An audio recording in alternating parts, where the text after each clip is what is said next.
Hello, magandang araw po sa inyo sa team building ninyo dito sa Yayata, ano. Ay sayang hindi ako makapunta riyan, pero mag-iwan na lang po ako ng message. At pagbukasan po kayo sa akin dito sa unang Samuel chapter 3, no? First Samuel chapter 3. Babasahin po natin ito dito po sa Magandang Balita Bible.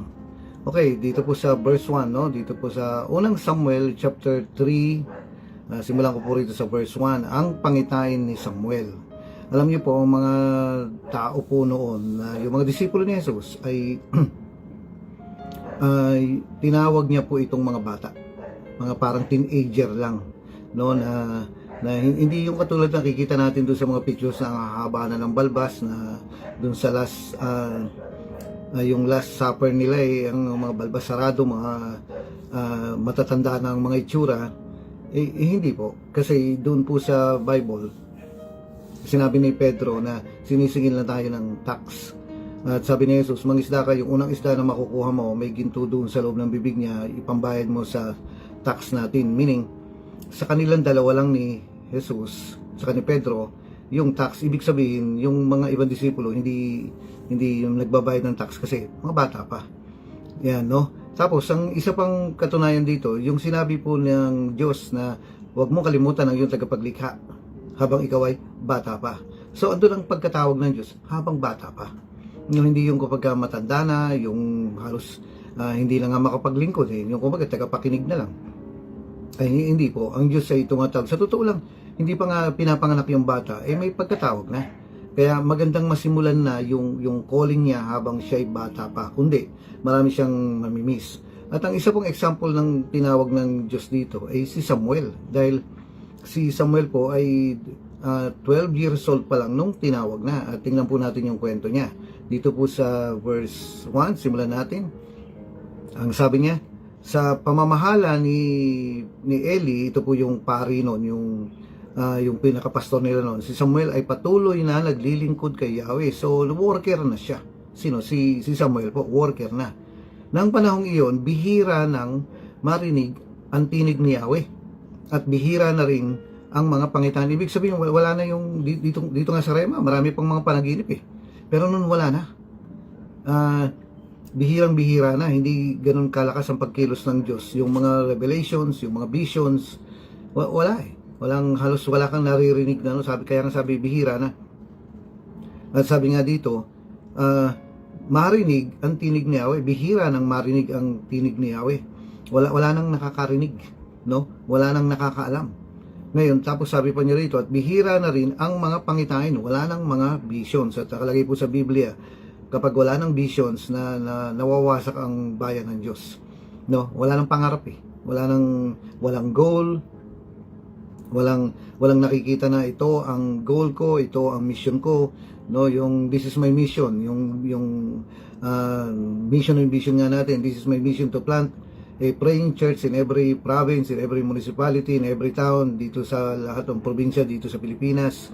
At dito po sa verse 2, sabi niya, malabo na rin ang mata ni Eli. Minsan, namamahinga siya sa kanyang higaan. Ibig sabihin, matanda na, no? Matanda na si paring yung pare si Eli, no? Tapos sabi niya ganoon, si Samuel na may natutulog sa templo sa may kaban ng tipan nang magmamadaling araw na. Bakit nga kaya ang Diyos ay ang hilig na yung manggising pagka madaling araw? Ito yung time na talagang mangangalabit ang Diyos na na gising ka at magpray ka. Gising ka at kakausapin kita. Always yung kung kailan yung kahimbingan ganon. Ito po kasi ang time ni Lord na gisingin ka. Ngayon, ang isang dahilan dito po kasi dito sa kwarto ko, dito po ako sa room ko, no? Makikita niyo yung telescope ko nandoon sa likod. Sa umaga, napaka-busy ko sa pakikipag-communicate. No, kumbaga andun yung laging akong kino-communicate na masasabi ko nga nasa paggising ko po, actually hindi po hindi ka makaugaga dahil sa pagkagising mo, andun kagad kailangan mong replyan yung mga tao. No, na hanggang throughout the day yan. Ang pastor po kasi talagang Hindi pwedeng wala kang time makipag-communicate sa mga kasamahan mo. Ngayon, pag madaling araw, yung mga manggugulo sa'yo ay tahimik at tulog. Kaya may time kayo ni Lord na kayong dalawa naman. No? Ngayon, tapos sabi niya rito, si Samuel naman ay natutulog sa templo at may kaban ng tipan. Sa may kaban ng tipan, magmamadaling araw na. Siya'y tinawag ni Yahweh, Samuel, Samuel, sagot niya. So, bihira na nga yung mga naririnig mong boses na galing sa Panginoon, bihira na ng pangitain, pero eto na. Biglang nagsalita si Yahweh kay Samuel. Isipin niyo po, 12 years old pa lang. Ulitin ko po, ang pagkatawag ng Diyos sa mga tao ay bata pa, habang sila'y bata pa.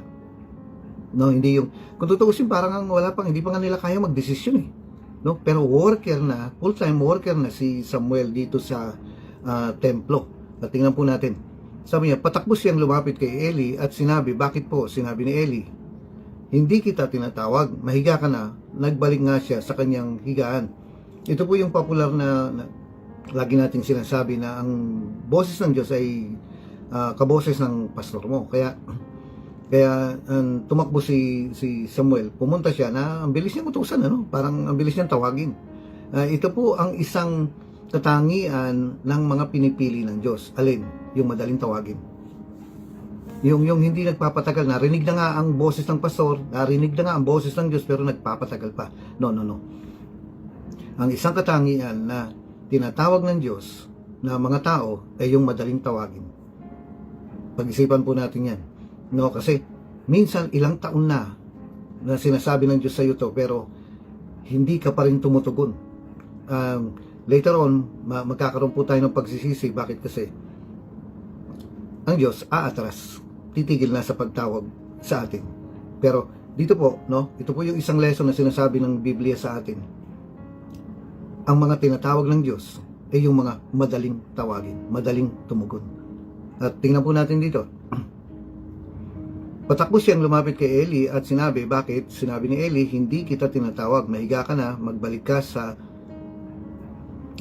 na sa iyong higaan. Tinawag ulit siya ni Yahweh, bumangon siya, lumapit kay Eli at tinanong, tinatawag po ba ninyo ako? Ulitin ko po, ang isang katangian ng mga tinatawag ng Diyos sa mga tao ay yung madaling tumugon, madaling tawagin.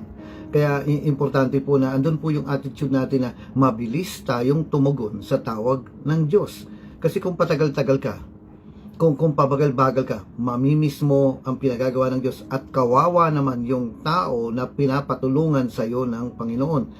Tulad na lang halimbawa sabihin natin, pagdating po ng madaling araw, gigisingin ka talaga. Dapat sa ating pong mga Kristiyano, recognize na natin yun. Kumbaga, sanay na sanay tayong i-follow the anointing, na sanay tayo na ang Diyos tinatawag ako. Ang nararamdaman ko ang Panginoon na kumikilos na naginigising niya ako para mag-pray. Dapat madali nating ma-detect na kaagad yun. At yung ikalawang beses, ito na po, lumapit ulit si Yahweh at tinawag siya. Alam niyo mga kapatid, may mga time na kung hindi natin marinig, uulitin ng Diyos yung tawag eh. No? Uulitin ng Diyos. At ito nga yung number 3, yung 3 beses kang tatawagin ng Panginoon. Always siyang kalat sa Bible na yung 3 beses na pagtawag sa iyo ng Panginoon, usually yung pang-4 wala na. Kaya nga, para ka may 3 lives, Yan, okay. Hindi po kasi totoo sa Biblia yung habang may panahon may pag-asa. May mga time po na talaga sumuko na ang Diyos eh. Na inatrasan na niya. Tulad sabihin natin si Haring Saul. Dumating ang time, inatrasan. Ngayon, sabi nga ng Panginoon kay Samuel, wag mo nang ipagpe-pray ang taong yan. Bakit? Suko na ako eh. At nakakatakot po na tayo po ay sukuan ng Panginoon, Pero matataas kasi ang mga calling nito. Kaya andun yung limit. Okay, tuloy po natin ito. Sabi niya ganun, patakbo siyang lumapit kay Eli at sinabi, bakit po? Sabi ni Eli, hindi kita tinatawag, mahiga ka na. Nagbalik nga siya sa kanyang higaan. Tinawag ulit ni Yahweh. Bumangon siya, lumapit kay Eli at tinanong, tinatawag po ba ninyo ako? Sinabi ni Eli, hindi kita tinatawag anak. Mahiga ka na ulit. Alam niyo mga kapatid, isang bagay dito, worker na si Samuel, pero hindi pa rin niya narinig ang boses ng Diyos. Worker na siya. May time sa buhay nating mga worker na isa, dalawa taon, 3 taon na tayo nag-worker, pero hindi mo pa rin narinig ang boses ng Diyos. Hindi katulad nito, si Samuel, worker na siya, pero ngayon lang niya narinig ang boses ng Diyos. Alam niyo mga kapatid, kapag hindi natin narinig ang boses ng Diyos sa ating paglilingkod, sa ating pag-ministry, mangiiwan ka. Iiwanan mo yan. Hindi mo mamahalin ang trabaho mo, ang ministry mo sa Panginoon. Naalala ko po nung ako po ay unang nag-ministry, ako po ay drummer. Ngayon, habang nagda-drums ako, na nasa music ako, alam ko narinig ko ang boses ng Diyos eh. Nung susunod dun, yung ako naman ay bahista. Ngayon, habang nagbe-bass ako, alam ko narinig ko ang boses ng Diyos eh. At sumunod dun, ako ay naging gitarista. Ngayon, habang nagiging yung gitarista ko, narinig ko ang boses ng Diyos. Alam ko na tinawag ako ng Panginoon doon sa ministry na yun. Kaya nga, nung exam ko sa school, inuna ko yung ministry ko. Bakit? Kasi narinig ko eh. Hindi ko po katulad ng iba na 1 taon nang sa pag-worker, hindi pa rin nila naririnig ang boses ng Diyos. Hindi katulad ng iba na alam niyo po, dapat yung first 6 months ng pag-worker mo, dapat sabihin mo, kailangan marinig ko ang boses ng Diyos. Bakit? Kasi gagawin kang solid nito, gagawin ka nitong cooperative, hindi ka palaaway, hindi kayong makontra sa mga kasama mo.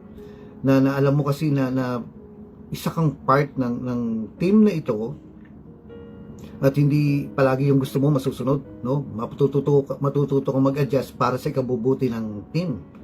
At may mga advantages ito, meron ding mga disadvantages ito, pero nagiging madali kang kasama. Madali kang ka-team, yung teamwork nyo, madali kang mag-adjust, madali kang alam niyo na po ibig ko sabihin. Bakit? Kasi nag-a-adjust ka, nakikipag-cooperate ka eh, no?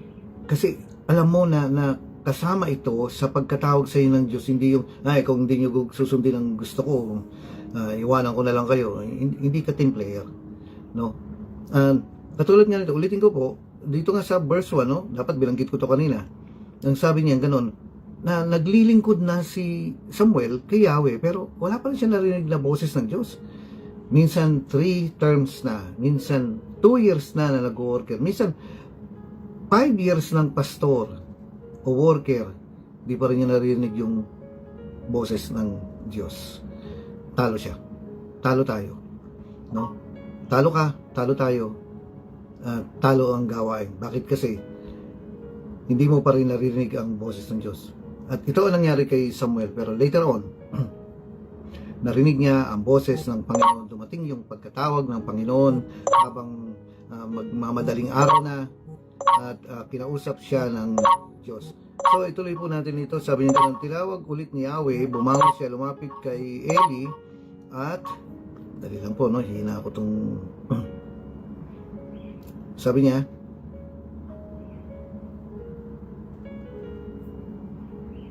tinawag ulit ni Yahweh, bumangon siya, lumapit kay Eli at tinanong, tinatawag po ba ninyo ako? Sinabi ni Eli, hindi kita tinatawag anak, may ka na. Hindi pa kilala ni Samuel si Yahweh sapagkat hindi pa siya kinakausap nito. Worker na. No, dito po sa verse na ito. Sa verse 7, worker na si Samuel, pero hindi pa siya nakikipag-usap. Hindi pa niya naririnig. At ang dami pong mga worker na ganito. Ang dami pong mga tao nasa ministry na ganito. Ano po bang dapat natin gawin? No, darating ang time, kakausapin ka ng Panginoon eh. At dapat ready ka dun. At maganda nga na kapag ka na yung sabi mo sa term na to, sa unang term ng pag-work ko, dapat marinig ko ang boses ng Diyos. Sa ministry na ito, kahit na usher ka eh, kahit na musikero ka, kahit na anong ilagay pa sa iyo na ministry, dapat marinig ko ang boses ng Diyos. Kasi kung hindi, madali kang mawala. At mahirap kang magiging kasama ng iba. No? Kukontra kasi hindi mo narinig ang boses ng Diyos. No? Naririnig mo yung boses ng laman mo, ng feelings mo. No? Ngayon, yung mga mainitin ng ulo, lagi nilang maririnig yung inis nila. Yan, hindi boses ng Diyos yun. No? Dapat sa term na to, sa pagpapastor na ito, sa pag-worker na ito, sa ministry na ito, sa pagtugtog na ito, sa pag-usher na ito, sa pag-Bible study, na-sign ako ni pastor na mag-Bible study, dapat po Dapat po, tinatawagan ako ni Pastor Danny. Dapat marinig mo ang boses ng Diyos. Kasi kung hindi ka magiging team player. Mangiiwan ka.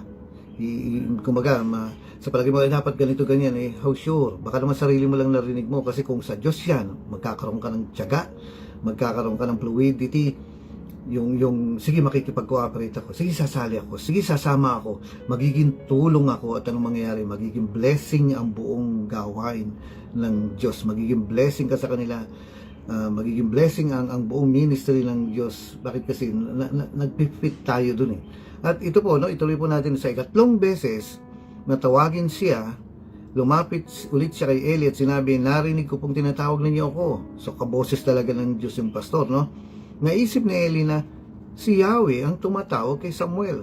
Kaya sinabi niya, sige, mahiga ka ulit. Kapag narinig mo pang tinawag ka, ganito ang sabihin mo. Napakahalaga po nung instruction ni pastor na ganito ang sabihin mo.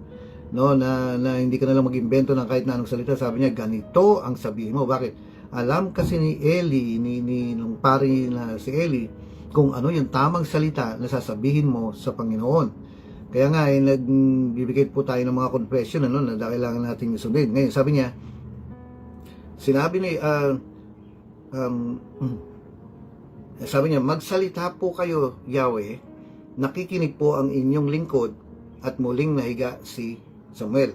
Okay, sa verse 10, sabi niya, si Yahweh ay lumapit kay Samuel at tinawag ito. So, ito na.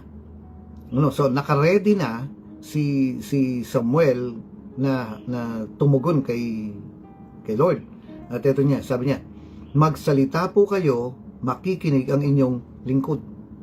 At sa verse 11, sinabi ni Yahweh, sumagot na si Yahweh. Hindi na tawag, kundi instruction na.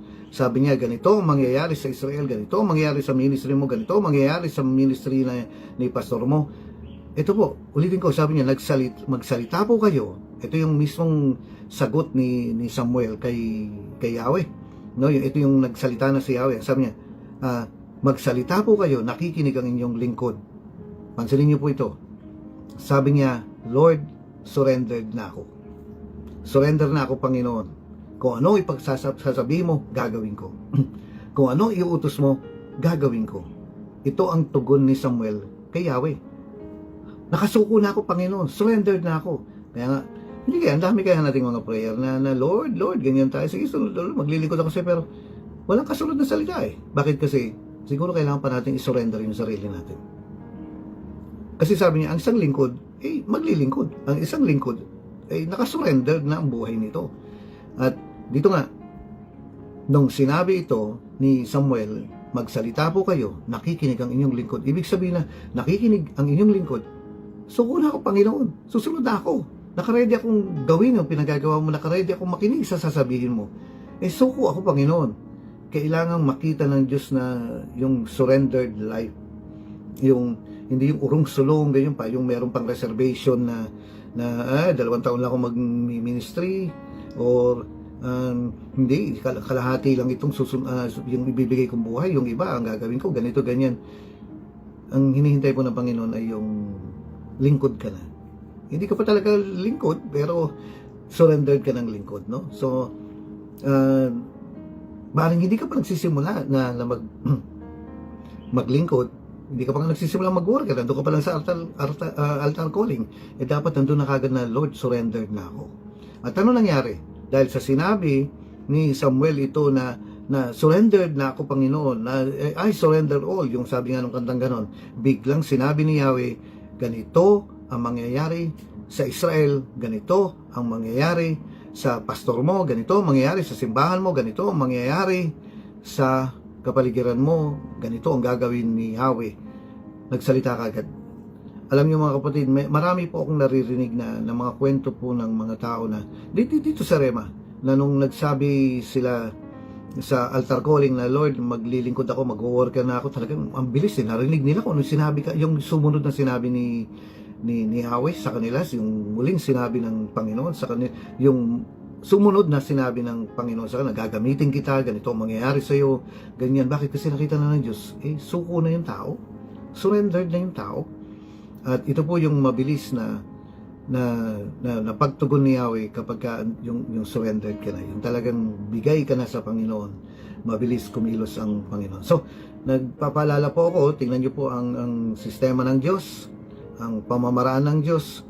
At tulad nga po nung last camping natin, no, binilin ng Diyos kay Moses yung mga pamamaraan niya. Dahilan doon, nakita ng Israel, ang bansang Israel, nakita ng mga nakapaligid ng mga tao kung paano kumilos, gumawa ng himala ang Diyos. So ito po, magandang araw po muli sa inyo, na ito po si Kuya Boy nagpapaalala na kung gusto po natin na magsalita sa atin ng Panginoon, make sure po na surrendered na tayo, na nakaready na tayo na makinig at sumunod sa pinagagawa ng Panginoon. Okay po, pagpalain po kayo ng Panginoon sa inyong team building. God bless po. Bye-bye na.